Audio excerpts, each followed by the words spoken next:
Baik, bismillahirrahmanirrahim.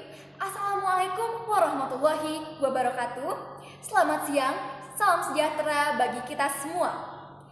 Dewan juri yang saya hormati, saya Dinda Putri Indriani dari SMA Negeri 1 Tasikmalaya selaku pembicara pertama dari tim pemerintah yang akan menyampaikan kata kunci, limitasi, parameter, latar belakang, dan juga argumentasi saya mengapa saya menyetujui dengan sangat mosi yang akan kita perdebatkan pada siang kali ini, yaitu bahwa penerimaan mahasiswa baru hanya didasarkan pada tes talenta bawaan, bukan pada hasil nilai atau tes akademik.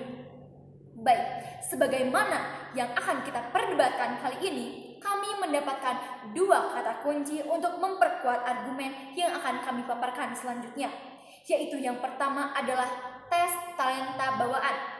Tes talenta bawaan merupakan tes yang disusun untuk mengetahui kemampuan individu dalam bidang-bidang khusus.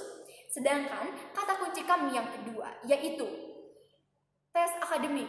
Tes akademik sendiri merupakan tes psikolog yang dapat mengungkap apa yang telah dicapai seseorang secara intelektual. Baik Dewan Juri yang terhormat, mengapa saya menyetujui dengan sangat bahwa penerimaan mahasiswa baru berdasarkan pada tes talenta bawaan dikarenakan mengingat kondisi pandemi saat ini yang menyebabkan pembelajaran akademik pun sangat terganggu. Penilaian akademik pun kurang bisa objektif karena terbatasnya pengawasan yang menjadikan nilai yang didapat keasliannya pun bias dan perlu dipertanyakan lebih lanjut. Baik, selamat datang di opini saya. Pada segmen kali ini saya akan memperkuat apa yang telah saya paparkan tadi. Yang pertama, pada saat pandemi karena melihat skema pembelajaran daring, penilaian kognitif atau penilaian akademik pun sangat sulit untuk optimal dan objektif karena banyaknya kendala yang terjadi. Terlebih dari keorsinilan pengerjaan tugas-tugas yang dikerjakan peserta didik tidak terpantau dengan jelas.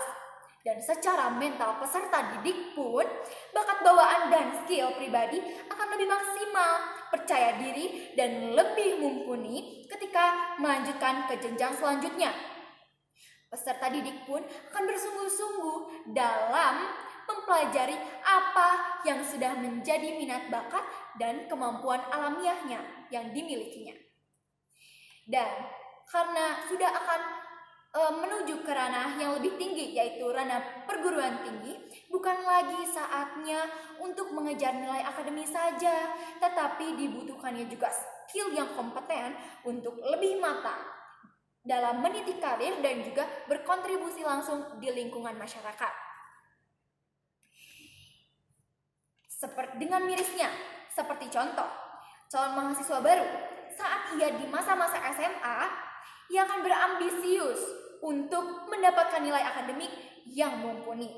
Itu yang membuka peluang untuk para siswa-siswi yang akan melanjutkan maksud saya ke jenjang selanjutnya, terlalu fokus untuk berambisi dan bersaing untuk mendapatkan nilai akademik yang mumpuni. Sebagaimana yang Bapak Nadiem Makarim utarakan, beliau menyebutkan bahwa untuk saat kondisi pandemi saat ini, beliau tidak meniti beratkan pada pencapaian nilai. Jadi rasanya sangatlah relevan jika penerimaan mahasiswa baru akan difokuskan sesuai minat bakat peserta didik tersebut. Dan juga dengan penerimaan mahasiswa baru yang didasarkan pada tes talenta bawaan, ini akan berpengaruh besar dalam kesehatan mental siswa dan siswi yang akan melanjutkan ke jenjang perguruan tinggi. Sebagai contoh kasus, menurut Komisi Pemberdayaan Perlindungan Perempuan dan Anak atau KPPPA menyebutkan, selama pandemi ada sekitar 13% mengarah pada depresi ringan menuju depresi berat.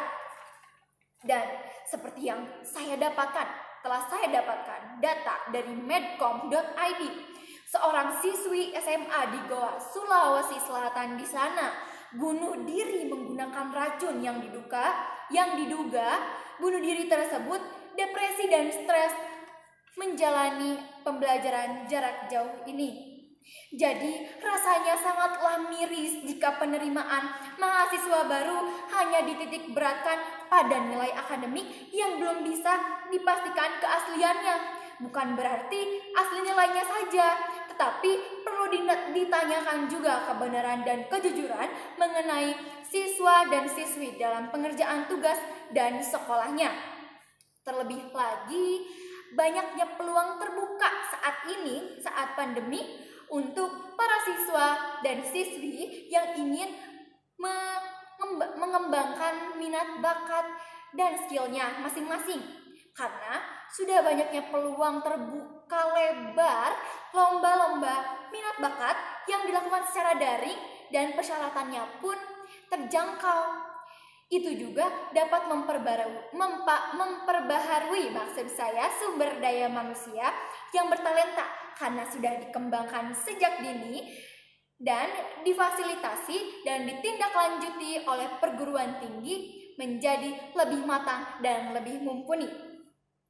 Maka dari itu, pada debat kali ini saya sangat menyetujui bahwa penerimaan mahasiswa baru hanya didasarkan pada tes talenta bawaan, bukan pada hasil tes akademiknya saja.